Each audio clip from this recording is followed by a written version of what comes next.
टीकाकरण की कमी को लेकर बिहार के स्वास्थ्य मंत्री मंगल पांडे का बयान, कहा राज्य में नहीं होगी वैक्सीनेशन की कमी। तेजस्वी के बयान को लेकर नहीं थम रही सियासत, राजद प्रवक्ता मृत्युंजय तिवारी का बयान, तेजस्वी का नाम लिए बिना सत्ता पक्ष के नेताओं का नहीं होता काम। बेगूसराय में भूमि विवाद को लेकर दो पक्षों में खूनी संघर्ष, हमले में आधा दर्जन से अधिक लोग घायल, 2 लोगों की हालत गंभीर। पुलवामा में आतंकियों ने घर में घुसकर पूर्व एसपी और पत्नी को गोलियों से किया छलनी, इलाज के दौरान बेटी की भी मौत।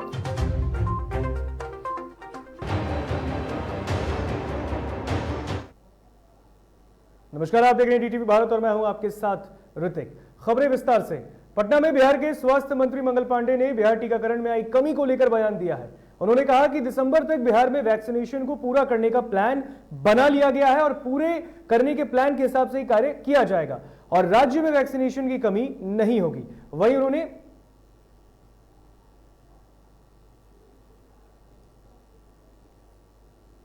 तो पटना में वैक्सीनेशन की कमी पर उन्होंने बयान दिया है स्वास्थ्य मंत्री मंगल पांडे ने। उन्होंने कहा है कि दिसंबर तक जो टारगेट दिया गया है उसे पूरा किया जाएगा और बिहार सरकार इस पर सक्षम भी है, कार्य करेगी और दिसंबर तक वैक्सीनेशन का टारगेट पूरा कर लिया जाएगा। तो राज्य में वैक्सीनेशन की कमी पर उन्होंने बयान दिया है। उन्होंने कहा है कि बिहार में वैक्सीनेशन की कमी नहीं है और जो टारगेट फिक्स किया गया है सरकार के द्वारा उसे लिमिटेड टाइम में, उसी के अंतराल में पूरा कर लिया जाएगा।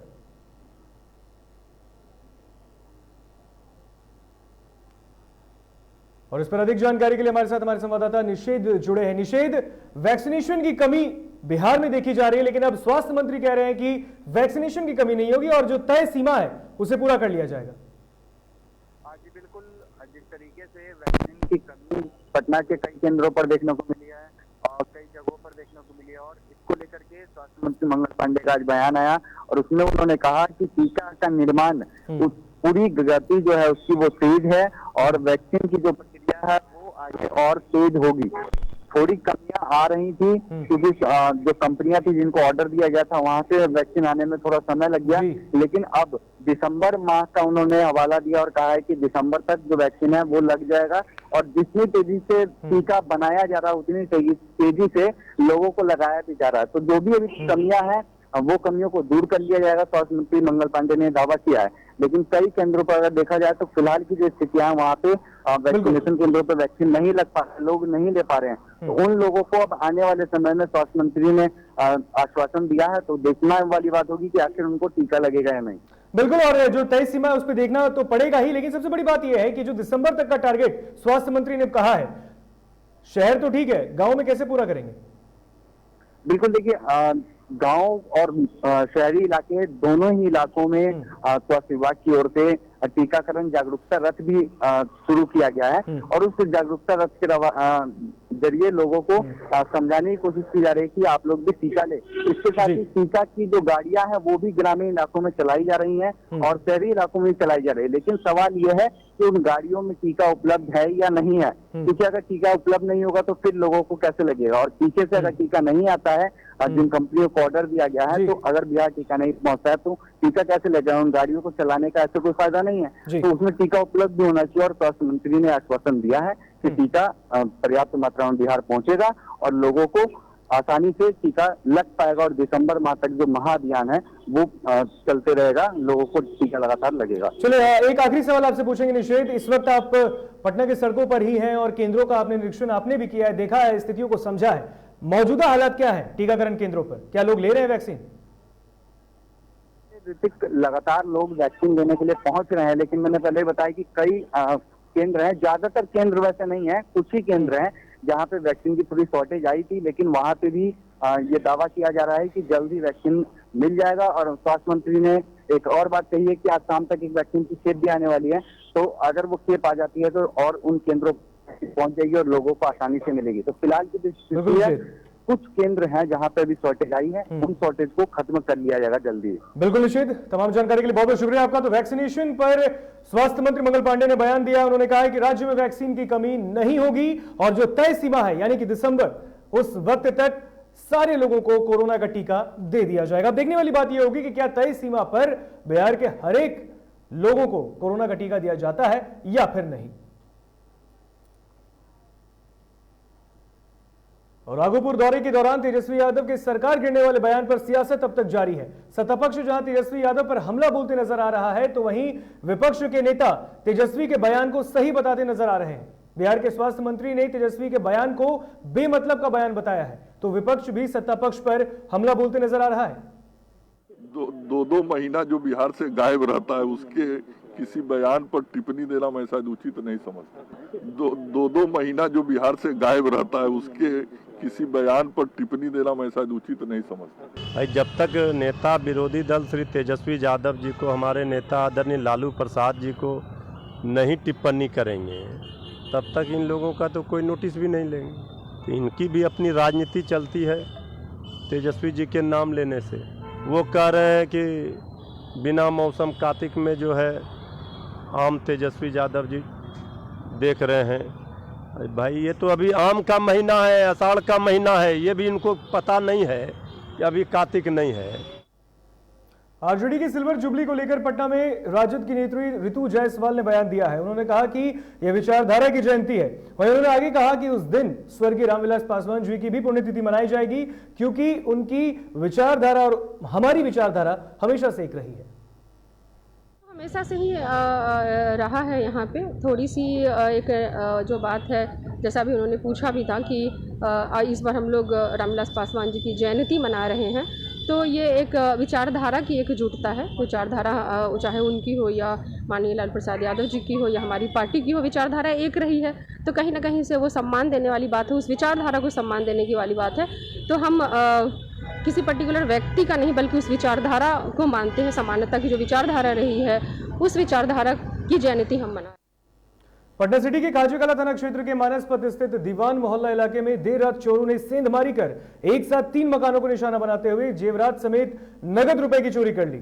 वहीं चोरों की सारी करतूत आसपास में लगे सीसीटीवी कैमरे में भी कैद हो गई है, जिससे साफ तौर पर देखा जा सकता है कि 3 की संख्या में नकाबपोश चोरों ने लॉक कटर लिए मकानों का ताला तोड़ा और फिर चोरी की घटना को अंजाम देकर 9-2-11 हो गए। फिलहाल पुलिस पूरे मामले की जांच कर रही है।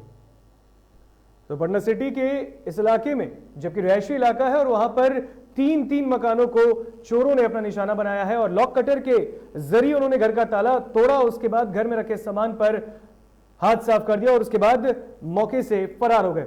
तमाम घटना जो है वो पास में लगे सीसीटीवी कैमरे में भी कैद हो गई है, जिसके आधार पर पुलिस पूरे मामले की जांच कर रही है।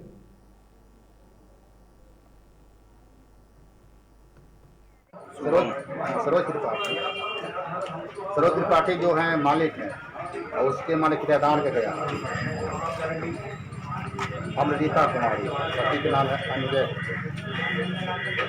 तीनों के यहाँ चोरी हुई। लमसम कितने की चोरी हुई है, क्या डिटेल मिला आपको? वो तो घर वाला बता रहा है कि 2 लाख की चोरी हुई है। आप समझ। बेगूसराय में जमीनी विवाद में एक व्यक्ति के परिजनों को दबंगों के द्वारा लाठी डंडे और पिस्टल के बट से मारकर घायल कर दिया गया। इस हमले में आधा दर्जन से ज्यादा लोग घायल हुए हैं और 2 लोगों की हालत गंभीर है। तो वहीं घायल व्यक्ति ने बताया कि जमीन के आधे हिस्से में दबंग जबरन कब्जा करने के फिराक में थे, जिसके बाद पीड़ित के थाने में घंटों इंतजार के बाद मामला दर्ज किया गया और छानबीन का आश्वासन दिया गया है। तो बेगूसराय में करीबन 6-7 से ज्यादा लोग घायल हुए हैं। जमीनी विवाद को लेकर 2 लोगों की हालत जो है वो गंभीर भी बताई जा रही है। तो ये बेगूसराय का पूरा मामला है, जहां पर जमीनी विवाद में खूनी संघर्ष देखने को मिला है। तो बता दें कि करीब इस मारपीट में 6 से 7 लोगों की गंभीर हालत होने की सूचना है, जिसमें 2 लोग अब भी गंभीर हालत में, उनका अस्पताल चल रहा है। अस्पताल में तस्वीरों में देख सकते हैं बेगूसराय का पूरा मामला है, जहां पर 2.5 कट्ठे जमीन के लिए खूनी संघर्ष देखने को मिला है। 2 पक्षों में जमकर विवाद हुआ, उसके बाद मारपीट हुई और इस मारपीट में करीबन 6 से 7 लोग घायल हुए, जिसमें से 2 की हालत अब भी नाजुक बनी हुई है, जिनका इलाज स्थानीय अस्पताल में चल रहा है।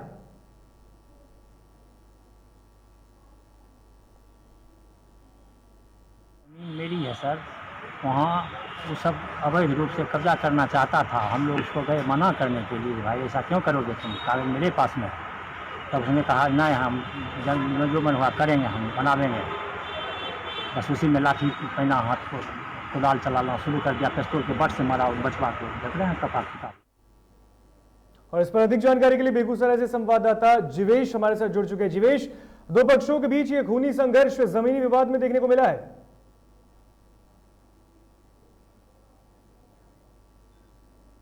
क्षेत्र के कोरिया हैबतपुर की है, जहां दो पक्षों में भूमि विवाद को लेकर जमकर मारपीट और गोलीबारी भी हुई है, जिस की तस्वीरें सामने आई है। जो पीड़ित परिवार है वो भी आरोप लगा रहे हैं कि 20-25 की संख्या में अपराधी वहां से आए और 2.5 कट्टे जमीन को लेकर ईंधन की घटना को अंजाम दिए। इस घटना में तकरीबन दर्जनों से ऊपर लोग घायल हुए हैं, जिसमें 6 लोगों की स्थिति काफी गंभीर है। 2 लोग अभी भी इलाज के दरमियान निजी हॉस्पिटल में। तो क्या कुछ गिरफ्तारी जीवेश अब तक इस पूरे मामले में की गई है पुलिस के द्वारा? इसको लेकर पुलिस मामले की छानबीन में लगी हुई है, घटनास्थल पर पहुंची हुई है और जो फरार लोग हैं उनको ढूंढ रही है। जल्द से उसकी गिरफ्तारी की भी बात सामने आई है। बिल्कुल जीवेश, तमाम जानकारी के लिए बहुत बहुत शुक्रिया आपका। इस खबर पर नजर बना रखें, आगे भी आपसे जानकारी लेते रहेंगे। तो 2.5 कट्टा जमीन के लिए खूनी संघर्ष देखने को मिला है। बेगूसराय में करीबन 6 से ज्यादा लोग घायल बताए जा रहे हैं। इस जमीनी विवाद में 2 पक्षों के बीच जमीनी विवाद को लेकर 2.5 कट्टे जमीन को लेकर विवाद हुआ, उसके बाद मारपीट हुई, जिसमें 2 लोग गंभीर रूप से घायल है, जिनका अस्पताल में इलाज चल रहा है।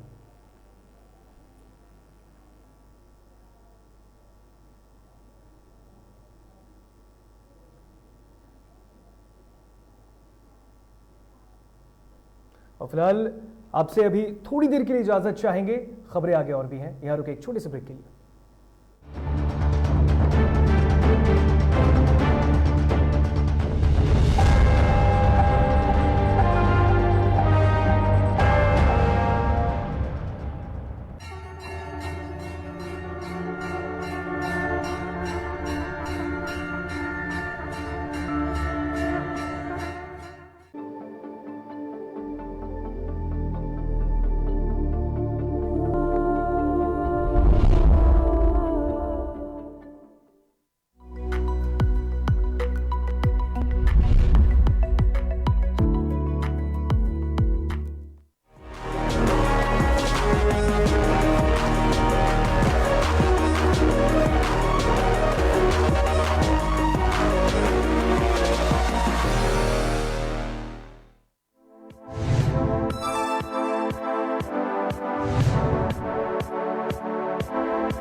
गरीबों को मिल रहा चावल और आटा, कितना सच है ये सरकारी डाटा। पेट नहीं रजिस्टर भरता है, थाली पर डकैती भला कौन करता है। राशन डीलर की मनमानी, आधी रोटी की पूरी कहानी। ऑपरेशन रोटी देखिए टीवी भारत पर शाम 6 बजे।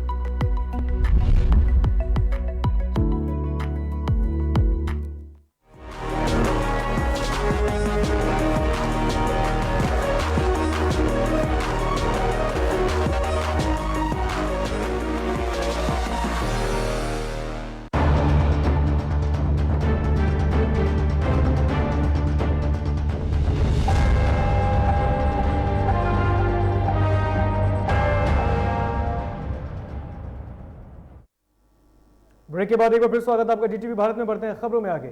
नवादा में गुप्त सूचना के आधार पर ग्राम बक्सौती से एक कार में भारी मात्रा में शराब बरामद किया गया है। वहीं पुलिस ने मौके से 2 शराब तस्कर को भी गिरफ्तार किया है। वहीं कार से तलाशी में 124 लीटर विदेशी शराब भी बरामद की गई। शराब तस्करों के मुताबिक शराब झारखंड के बोकारो से बिहार के समस्तीपुर लाया जा रहा था।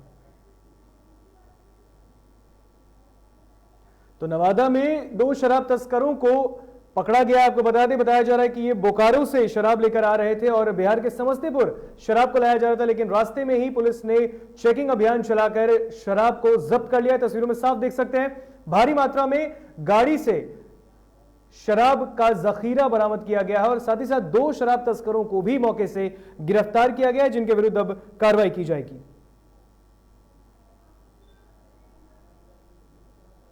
आरा के इमादपुर से ऑटो में एक व्यक्ति का शव बरामद किया गया है। मृतक रिटायर्ड फौजी का छोटा बेटा बताया जा रहा है।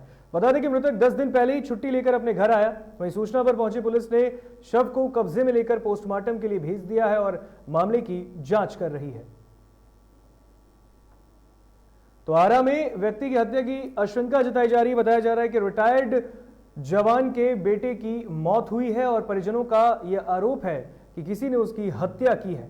फिलहाल पुलिस ने शव को कब्जे में लेकर पोस्टमार्टम के लिए भेज दिया है और पूरे मामले की जांच की जा रही है।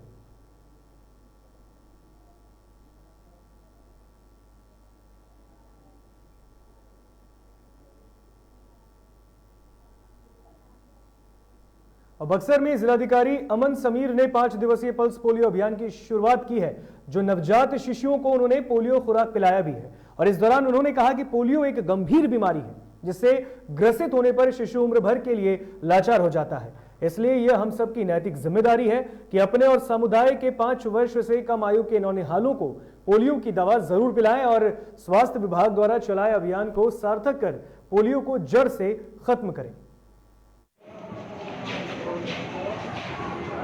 बक्सर में पल्स पोलियो अभियान की शुरुआत की गई। आपको बता दें कि बक्सर के जिलाधिकारी अमन समीर ने 5 साल से कम उम्र के बच्चे को पल्स पोलियो की खुराक देकर इस अभियान की शुभारंभ की है और साथ ही साथ उन्होंने लोगों से अपील किया है कि अपने आसपास में और अपने घरों में जो 5 साल के नौनिहाल हैं उनको पल्स पोलियो की खुराक दी जाए, क्योंकि पल्स पोलियो को जड़ से खत्म करने के लिए ये खुराक, ये 2 बूंद जो जिंदगी के लिए है उसका होना अनिवार्य है। तो आप तस्वीरों में देख सकते हैं बक्सर में पल्स पोलियो अभियान की शुभारंभ की गई है, जहां पर बच्चों को वो भी कोविड प्रोटोकॉल के साथ पल्स पोलियो की खुराक दी जा रही है।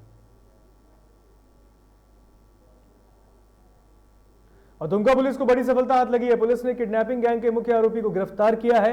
आपको बता दें कि पुलिस अधीक्षक अंबर लकड़ा ने प्रेस वार्ता कर जानकारी दी।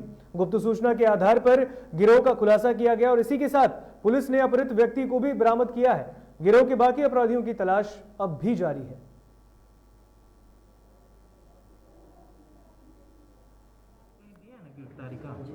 मामला है ये मसलिया थाना में एक गैंग जो है का उद्भेदन किया गया, जिसने किडनैपिंग फॉर रैंसम के लिए पूर्व से ही कार्य कर रहे थे। उसी के कुछ इन्फॉर्मेशन मिला था इस संबंध में। इन्फॉर्मेशन का बिना पर एक व्यक्ति को गिरफ्तार किया गया है, वो गैंग का लीडर है और साथ साथ में जो किडनैप्ड व्यक्ति है उसको भी बरामद कर लिया। और बोकारो के हरला में पुल के नीचे से एक नवजात शिशु का शव पुलिस ने बरामद किया है। वहीं नवजात शिशु का शव मिलने से आसपास के गांव में सनसनी फैल गई है। फिलहाल पुलिस पूरे मामले की जांच कर रही है। तो बोकारो में पुलिस ने पुल के नीचे से एक नवजात शिशु का शव बरामद किया है, जिसकी तस्वीरें आप इस वक्त अपनी टीवी स्क्रीन पर देख सकते हैं। फिलहाल पुलिस ने बच्चे का शव तो बरामद कर लिया है और इस बात की पता लगाई जा रही है कि आखिर किसने इस शव को पुल के नीचे फेंका है। हालांकि इस शव के मिलने के बाद से, नवजात शिशु के शव के मिलने के बाद से इलाके में सनसनी फैल गई है कि आखिर इस घटना को किसने अंजाम दिया है।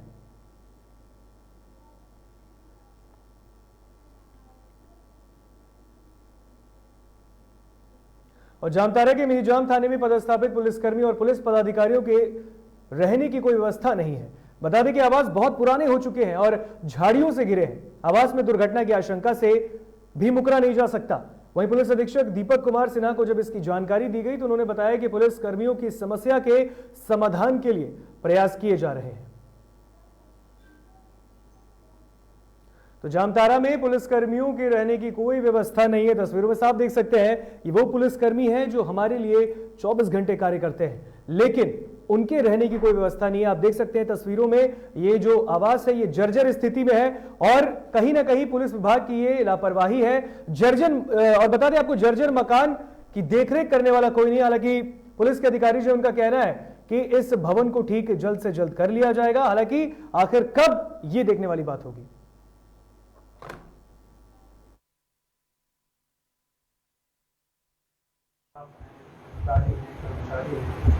उनकी आवासन की सुविधा है या नहीं, उनकी क्या समस्याएं हैं, उनको भी सुनना है, उसके निराकरण के बारे में विचार करते हैं। मतलब एक तो है, इसको आप दो पार्ट में बांट सकते हैं। एक पार्ट है जो हमारा वर्किंग स्टाइल और डिसिप्लिन से रिलेटेड है और दूसरा है कर्मचारियों के वेलफेयर से रिलेटेड। दोनों के बीच में कोऑर्डिनेशन करके और कार्य को आगे। और झारखंड के रामगढ़ में प्रेमी जोड़े का शव पेड़ पर फंदे से झूलते पाया गया है। वह युवक और युवती की पहचान हो गई है। बता दें कि सूचना पर पहुंची पुलिस ने शवों को कब्जे में लेकर पोस्टमार्टम के लिए भेज दिया है और मामले की जांच कर रही है।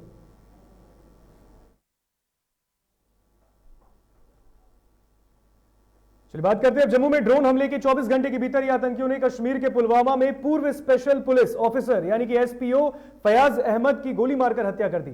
पुलवामा में अवंतीपुरा के हरिपरिगाम गांव में आतंकी जम्मू और कश्मीर पुलिस में एसपीओ रहे फयाज अहमद के घर में घुस गए और अंधाधुंध गोलियां चलाई।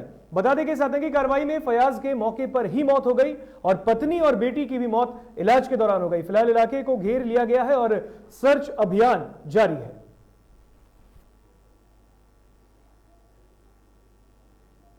तो जम्मू में ड्रोन हमले के 24 घंटे के भीतर ही आतंकियों ने एक बार फिर से कायराना करतूत को अंजाम दिया है। कश्मीर के पुलवामा में पूर्व special police officer SPO Fayaz Ahmad की गोली मारकर हत्या की गई है। पुलवामा में अवंतीपुरा के हरिपरिगाम गांव में आतंकी जम्मू और कश्मीर पुलिस में एसपीओ रहे फयाज अहमद के घर में घुस गए और अंधाधुंध गोलियां बरसाई, जिसके बाद मौके पर ही उनकी मौत हो गई, वो शहीद हो गए और उनकी पत्नी और बेटी की भी इलाज के दौरान उन्होंने दम तोड़ दिया है। फिलहाल इलाके को घेर लिया गया है और पूरे इलाके में सर्च अभियान चलाया जा रहा है।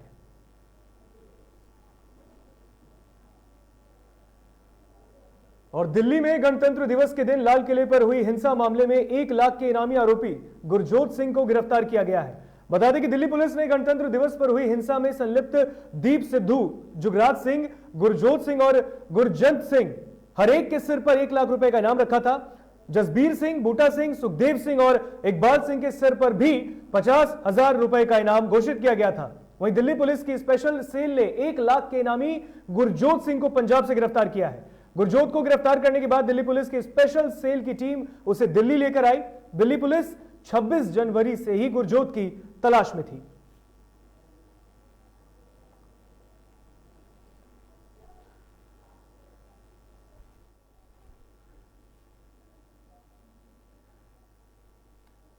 तो बता दें आपको, गुरजोत सिंह की गिरफ्तारी कर ली गई है पंजाब से, जिसे अब दिल्ली लाया गया है। तो वहीं आपको बता दें कि 26 जनवरी को किसान आंदोलन उस दिन किया गया किसानों के द्वारा और नए कृषि बिल को वापस लेने की मांग की गई केंद्र सरकार से, मोदी सरकार से। और इस बीच गुरजोत सिंह के साथ साथ उसके कई साथी जिन्होंने दिल्ली के लाल किले पर देश का गर्व यानी हमारा तिरंगा उसे उतारकर वहां पर दूसरा तिरंगा लगाया था, जिसके बाद आपको बता दें कि उनकी गिरफ्तारी की गई। 26 जनवरी के बाद से ही पुलिस उनके निशानदेही पर थी, निशान साहिब का झंडा फहराया गया था। और आपको बता दें कि आज गुरजोत की गिरफ्तारी कर ली गई, जिसके सर पर 1 लाख रुपए का इनाम रखा गया था।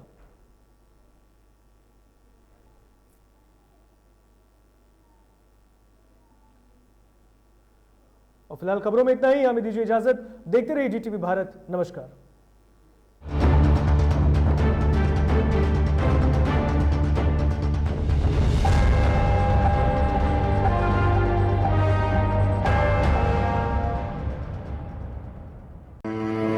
गरीबों को मिल रहा चावल और आटा, कितना सच है ये सरकारी डाटा। पेट नहीं रजिस्टर भरता है, थाली पर डकैती भला कौन करता है। राशन डीलर की मनमानी, आधी रोटी की पूरी कहानी। ऑपरेशन रोटी देखिए जीटीवी भारत पर शाम 6 बजे। नमस्कार, मेरा नाम है सौरभ सफारी। मैं पटना रंगमंच का एक अभिनेता हूँ। कुछ दिन पहले मेरा कोरोना का रिपोर्ट पॉजिटिव आया था, जिसको सुनते ही मेरे घर वाले, मेरे दोस्त सब लोग परेशान हो गए थे। ऐसी स्थिति में मैं घबराते हुए नहीं बल्कि हौसले से और समझदारी से काम लेते हुए डॉक्टरों की सलाह पर घर में ही रह करके खुद का इलाज किया और सारी सुविधाएं ली और दिन में 3 बार भाप लिया और जो भी चीज़ होता है इन चीज़ों पे संयम रखा और इन चीज़ों का काम किया। तब जा करके मेरी स्थिति में सुधार हुआ और आज मैं कोरोना नेगेटिव। हाँ, मैंने कोरोना को हराया है। आप भी हिम्मत रखिए, हौसला रखिए, अपनों का सहयोग लीजिए और कोरोना पे जंग जीतिए। धन्यवाद।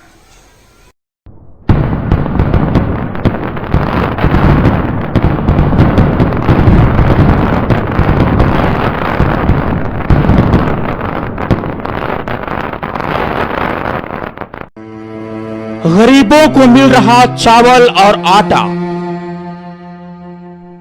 कितना सच है ये सरकारी डाटा। पेट नहीं रजिस्टर भरता है, थाली पर डकैती भला कौन करता है। राशन डीलर की मनमानी, आधी रोटी की पूरी कहानी। ऑपरेशन रोटी देखिए टीवी भारत पर शाम 6 बजे।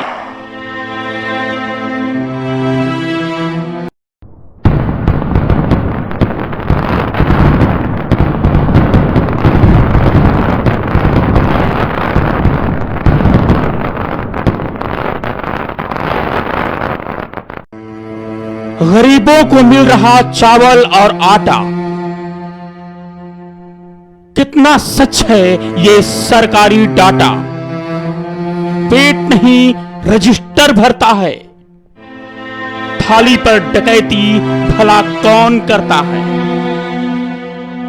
राशन डीलर की मनमानी, आधी रोटी की पूरी कहानी। ऑपरेशन रोटी